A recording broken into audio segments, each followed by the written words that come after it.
posture of the patient. If there is any abnormality, we note it down. आइए please. After that, we take the weight of the patient. Please आप चप्पल उतार लीजिए. बिल्कुल सीधा खड़े हो जाइए. Stand straight. बिल्कुल आप सामने देखिए. ठीक है, उतर जाइए. हाँ, अब आप दरवाजे के साथ ऐसे खड़े हो जाइए. We'll take the height of the patient after taking weight. It's ऐसे 157 centimeters. आइए, please आइए. Please take your seat. बैठिए. Now we will start physical examination. First, we will take the vitals. The vitals includes taking pulse rate, respiration rate, blood pressure of the patient and temperature.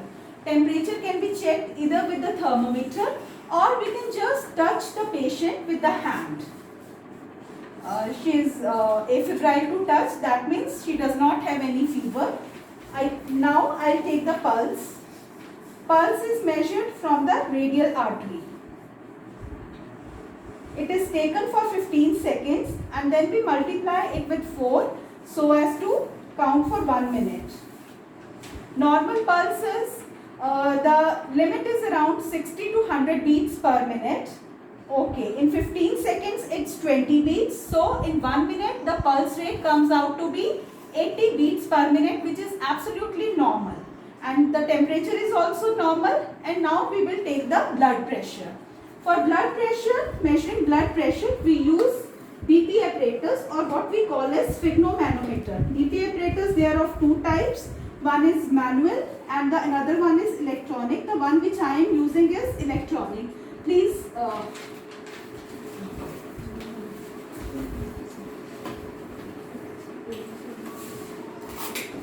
हाँ जी, आप अपनी बाजू ऐसे रखिए. BP is measured at the level of the heart. The patient is asked to keep the arm straight and the cuff is tight at around 2.5 centimeters above the elbow crease. The cuff should neither be too tight nor too loose. बिल्कुल आराम से रखिए. And now I'll start.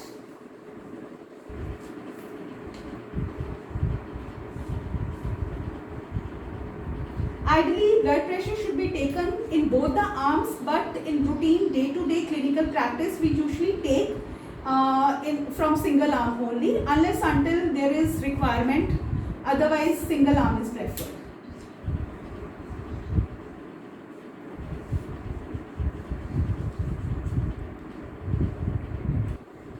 I'll also notice the respiratory rate while the BP is being recorded. The respiratory rate normally varies from 12 to 20 per minute. And the same way it is recorded, like for 15 seconds we take and then we multiply with 4. Respiratory rate is around 18 per minute and the BP comes out to be 101/68.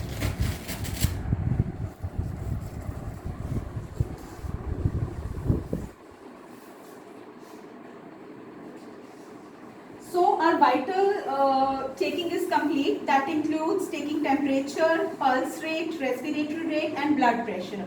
Now we will proceed from head to toe examination.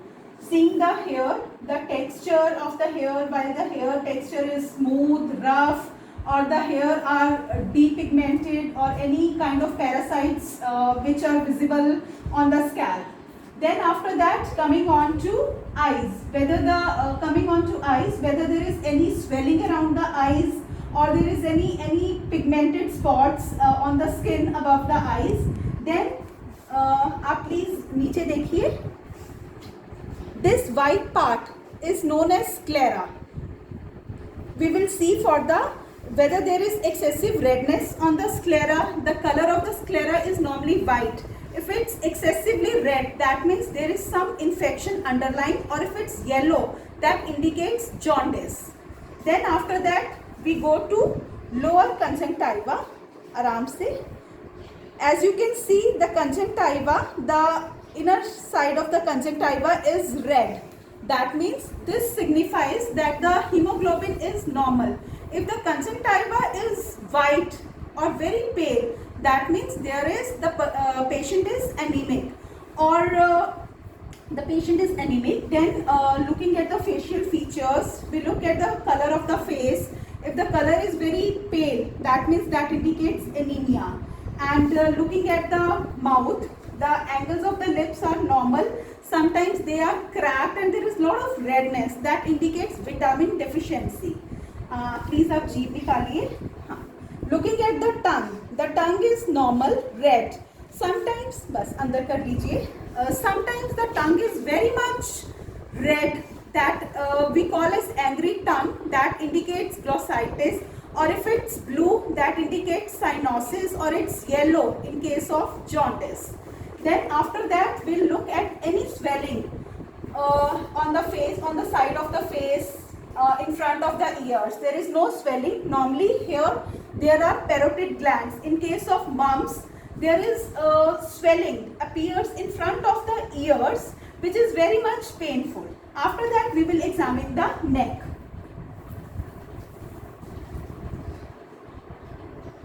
Neck is normal. There is no swelling on the neck.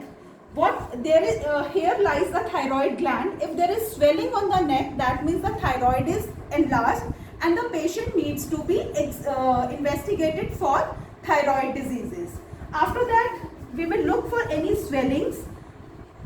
Here the lymph nodes lies. Any swellings under the chin, on the neck, if there is any swelling, because the major lymph nodes, they lie here, and in case of any infection, tuberculosis or malignancy, these lymph nodes, they enlarge, leading to swelling in around the neck.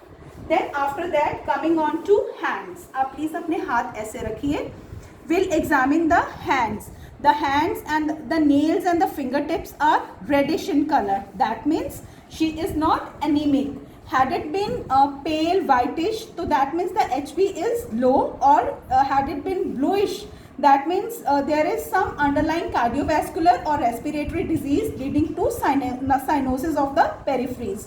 And the color is also not yellowish. We'll examine the color of the palms. The palms are absolutely red, maintaining the creases.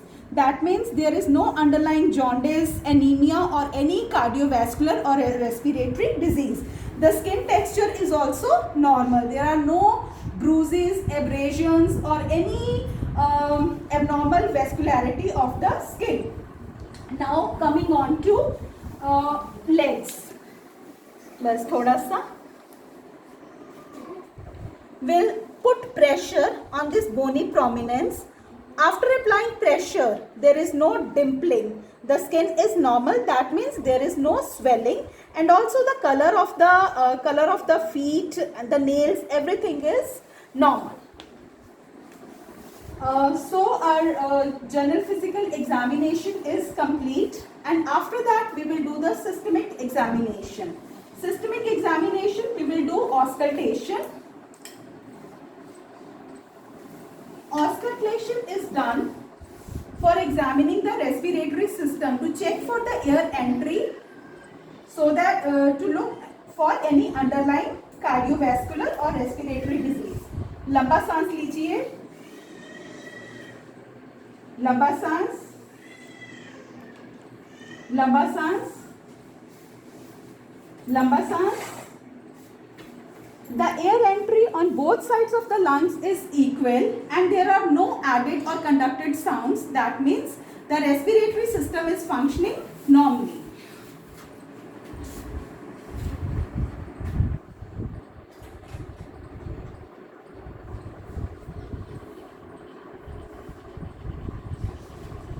We'll look for the heart rate, check the heart rate, and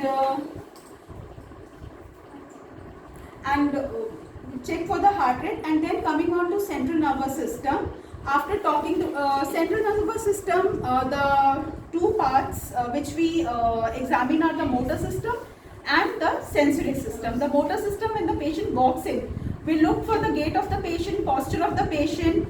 That means the motor system is functioning normally. And for this sensory system,